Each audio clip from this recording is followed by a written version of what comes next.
शर्मा जी, आज नरेंद्र मोदी जी ने आरएसएस का एक 100 रुपए का नोट सिक्का जारी किया है, एक टिकट जारी किया है। आप लोग हमेशा आरएसएस का विरोध करते आए हैं कि इनका आजादी में कोई योगदान नहीं रहा, लेकिन अब तो पहचान बनने वाली है आरएसएस की। पहचान क्या, 100 रुपए का सिक्का, स्मारक सिक्का जारी करा, उससे क्या पहचान बन जाएगी? आप किसी को भी धो पाँच के खड़ा कर दो, ये हमारा हीरो है, पहचान बन जाएगी? जो जनता जानती है वो तो जानती है, जो विश्व जानता है वो तो जानता ही है। 1925 में आरएसएस की स्थापना हुई थी, 2025 हो गए, 100 साल हो गए हैं। अब उन्होंने पीछे, उन्हें पता था कि आरएसएस की मैं अगर पढ़ाई नहीं करूंगा तो आरएसएस मुझे हटा सकती है। असल बात ये थी। इससे पहले मोहन भागवत जी ने बोल ही दिया था मैं 75 साल की उम्र में रिटायर होने वाला नहीं हूँ। उस वही फार्मूला मोदी जी ने अपने ऊपर लागू कर लिया, तो आरएसएस तो इनकी मजबूरी है। आरएसएस का महिमा मंडन इनकी मजबूरी है और इनकी मानसिकता है। दो चीजें एक साथ है, मजबूरी भी है और मानसिकता भी है।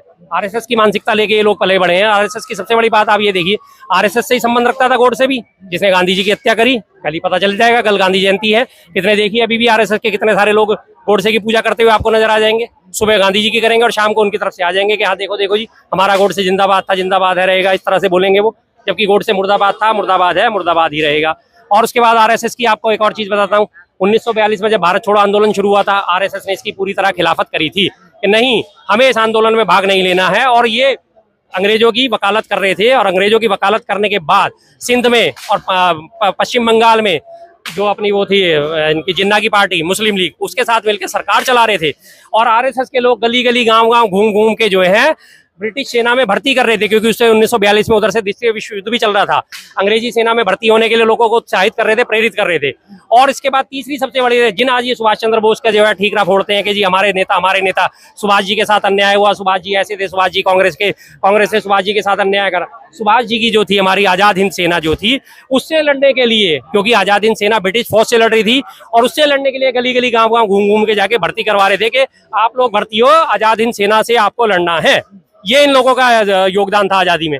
100 साल हो गए, 100 सालों में एक व्यक्ति का तो नाम बता दो आरएसएस का या हिंदू महासभा का या जनसंघ का कि हाँ जी इसने हमारे आजादी के लिए योगदान दिया था, आजादी के लिए सीने पे गोली खाई थी या फांसी चढ़े थे या लाठी खाई थी। एक भी व्यक्ति आपको नजर नहीं आएगा, एक भी व्यक्ति नजर नहीं आएगा पिछले 100 साल के इतिहास में। लेकिन गद्दारी में सारे नजर आ जाएंगे। फणीश्वर नाथ घोष, जिसने राजगुरु भगत सिंह सुखदेव की मुखबरी करी थी, जिसने वादा माफ गवाह बन के उनके खिलाफ गवाही दी थी और फांसी पे चढ़ाने में सबसे बड़ा योगदान था, वो पहले सोशलिस्ट रिपब्लिकन पार्टी का था और उसके बाद उसने उनको छोड़ के उनके साथ गद्दारी करके आरएसएस ज्वाइन कर ली थी। आरएसएस उस वक्त नहीं थी, मतलब 25 में बनी है, 23 में फांसी हो गई थी हालांकि, लेकिन वो उसके बाद वो 25 या 26 तक जब तक उसे मारा नहीं गया था तब तक उसने आरएसएस उनके साथ था लगातार वो। तो फिर कैसे इन पे विश्वास करें? कल 2 अक्टूबर है, दशहरा और गांधी जयंती एक साथ पड़ रही है, तो कई सारे ऐसे लोग भी हैं जो इन पर मीम बना रहे हैं, मजाक बना रहे हैं इस चीज का। बेवकूफी है, तो कोई बात नहीं है। तो एक इंग्लिश थी और एक हिंदी थी, दोनों आपस में कभी अक्सर क्लैश हो जाती है, इसमें कोई नई चीज नहीं। दशहरा है, ठीक है, रावण का दहन होगा, बुराई का प्रतीक था, उसका दहन करा जाता है, अच्छाई की जीत दिखाई जाती है। उसी तरह हमारे गांधी जयंती है, गांधी जी ने हमेशा अच्छाई का साथ दिया, सच्चाई का साथ दिया, तो गांधी जयंती मनाई जाएगी। लाल बहादुर शास्त्री जी की भी जयंती साथ साथ मनाई जाएगी, इसमें कोई दिक्कत नहीं है। ये मीम मनाने वाली तो आजकल खाली बैठे लोग जो होते हैं, जिन्हें किसी चीज से कोई मतलब नहीं, उठाया चलो मीम बना दिया, थोड़े से वायरल हो गए, थोड़े से सर्कुलेट हो गए मीम, बड़े खुश हो जाते हैं, अरे मेरा मीम चल गया, ठीक है, तसल्ली कर रहे हैं, तो इन चीजों से कुछ नहीं होने वाला। आपने अभी कहा कि आरएसएस को खुश करने के लिए, क्योंकि मोहन भागवत ने बयान दिया था, क्या केवल इतनी ही बात है या फिर कहीं ना कहीं आपको लगता है कि आरएसएस को एक नए लेवल पे ले जाना चाहते हैं, करना चाहते हैं? अभी मैंने आज ही पढ़ा अखबार में कि आरएसएस के जो है योगदान देश के लिए, उसके चैप्टर शामिल करे जाएंगे पढ़ाई लिखाई में। मुगलों के चैप्टर कम करे गए, आरएसएस का चैप्टर बढ़ाया जा रहा है कि आरएसएस का देश में क्या योगदान रहा था। कुछ योगदान हो तो ही तो दिखाया जाएगा, लेकिन जबरदस्ती आरएसएस की वो मनुवादी संस्कृति जिसे अक्सर कहा जाता है, आरएसएस की हिंदूवादी संस्कृति जिसे कहा जाता है, वो थोपी जा रही है पूरे देश में। भाई योगदान हो तो बताओ ना, कोई एक तुम्हारा अपना हीरो बता दो। आज की डेट में भाजपा जितने लोगों को अपना हीरो बनाती है सारे कांग्रेसी हैं। सुभाष चंद्र बोस जी को हीरो बना के लाती है, सुभाष हमारे कांग्रेस में थे, कांग्रेस छोड़ के उन्होंने अपनी अलग से पार्टी बनाई थी। गांधी जी के साथ मतभेद थे, लेकिन कोई दिक्कत नहीं हुई। उन्होंने, गांधी जी ने कहा ठीक है, अगर आप ये रास्ता अपनाना चाहते हो आप ये अपनाओ, मैं तो अहिंसा के रास्ते पे चलूंगा। लेकिन फिर भी आपस में एक दूसरे को कभी उन्होंने गलत नहीं कहा। पटेल जी को कहते हैं पटेल जी के साथ अन्याय हुआ, पटेल जी को हम सम्मान देंगे। पटेल जी को इतना बड़ा सम्मान दिया कि पटेल जी के नाम पे जो स्टेडियम बना हुआ था गुजरात में, उसका नाम बदल के नरेंद्र मोदी स्टेडियम कर दिया। ये तो पटेल जी को सम्मान दिया कि पटेल जी ऐसे थे, पटेल जी पहले प्रधानमंत्री पटेल जी होने चाहिए थे। अरे बेवकूफो, तुम्हें यही नहीं पता है पहले आम चुनाव 1951 में थे और पटेल जी तो 15 दिसंबर 1950 को स्वर्गीय से हार गए थे। और पटेल जी ने भी तो आरएसएस का विरोध किया, आरएसएस का विरोध करा था 1948 में, बकायदा इसके ऊपर बैन लगाया था। लेकिन अभी तक मैं पूरे इतिहास में अगर एक गलती मानता हूँ नेहरू जी की, तो वो सबसे बड़ी गलती यही है कि उन्होंने आरएसएस से प्रतिबंध हटा दिया था। ज्यादा उदारता दिखा के आरएसएस से प्रतिबंध नहीं हटाना चाहिए था उन्हें। ये पार्टी ऐसी है, ये संगठन ऐसा है जिसके ऊपर प्रतिबंध रहना चाहिए था। क्यों लगता है आपको आजकल ऐसी क्या चीजें हो रही हैं जो आपको लगता है कि इनके पीछे आरएसएस है?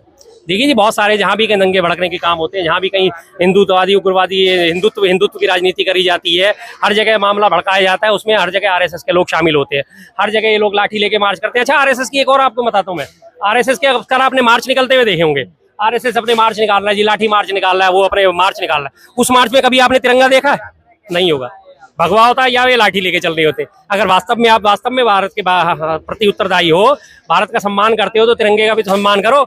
ये वही आरएसएस है जिसने 1950 से लेकर 2002 तक 52 साल तक अपने मुख्यालय पे तिरंगा ही नहीं फहराया था। ये किस तरह के देशवादी है?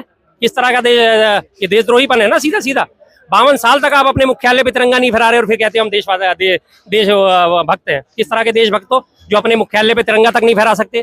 तिरंगा सर्वोच्च है, सर्वोच्च सम्मान तिरंगे को दिया जाता है, लेकिन वही आपने सम्मान नहीं दिया 52 साल तक। फिर आप कहते हो, और इन्हीं आरएसएस के गुरु गोलवलकर वो कहते हैं हमें तिरंगे को नहीं अपनाना चाहिए। क्यों भाई? क्योंकि तिरंगे में 3 रंग है, 3 रंग अशुभ होता है। लॉजिक कितना शानदार दिया कि 3 का अंक अशुभ होता है। अकलमंद आदमी कभी 3 के अंक की महत्वता देख लियो। अगर तू ऐसे अनार से आम पढ़ना शुरू करेगा तो सबसे पहले 3 लिखा जाएगा, जब आप ए बना पाओगे। अगर आप अगर हिंदू हो, ओम लिखना चाहोगे तो सबसे पहले 3 लिखा जाएगा, तब आपको पता चलेगा कि 3 की महत्वता क्या होती है। त्रिदेव हमारे सबसे बड़े हैं या नहीं है? ब्रह्मा विष्णु महेश 3 देवियां सबसे बड़ी हैं या नहीं है? आकाश पाताल और धरती 3 है या लोग हैं या नहीं है? त्रिलोक का स्वामी कहा जाता है, तो 3 सबसे शुभ अंक 3 है, मैं तो मानता हूँ। त्रिनेत्रधारी हमारे भगवान शिव, त्रिनेत्रधारी। और उसमें सबसे बड़ी बात ये देखिए कि उन्हीं में सबसे बड़ा अर्धनारीश्वर का रूप भी उन्हीं के पास है। 3 ही प्रजाति होती हैं, नर, मादा और किन्नर।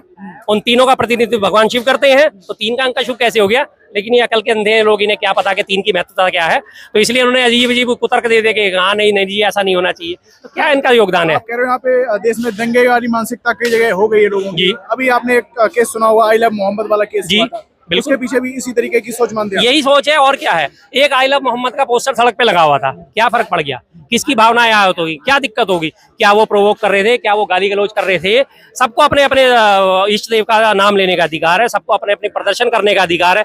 कैमरामैन से मैं सबसे वो करता हूँ, ये देखिए पीछे कितने पोस्टर लगे हुए हैं। इनमें श्री राम की फोटो भी है और इधर ये शिव जी की फोटो भी है, पीछे मंदिर भी है, सब लोगों ने पोस्टर लगा रखे हैं। तो अब यहाँ से अगर जाने वाले, मस्जिद तक जाने वाले, फतेहपुरी मस्जिद में नमाज पढ़ने वाले जो लोग जा रहे हैं, अगर वो ये देख के गए जी आपने रास्ते में पोस्टर लगा रखा है राम का और श्री कृष्ण का या शिव जी का, हमारी तो भावनाएं आहत हो गई, ये कोई सेंस होगा?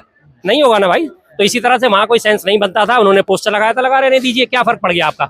अगर वो आई लव मोहम्मद बोल रहे हैं तो बोलने दीजिए, आप भी बोलिए आई लव जय Shri Ram, I love Mahadev, I love जय श्री कृष्ण, जो भी आपके इष्ट देव हैं, जो भी आपकी इष्ट देवी हैं, बोलिए। कौन रोक रहा है आपको? कोई नहीं रोकता। अपनी भावनाएं व्यक्त करने से आपको कोई नहीं रोक सकता। लेकिन ये जबरदस्ती का दंगा फसाद करवाना था और इसमें वो हासिल हुए, इसमें वो शामिल हुए और ये करवा के माने।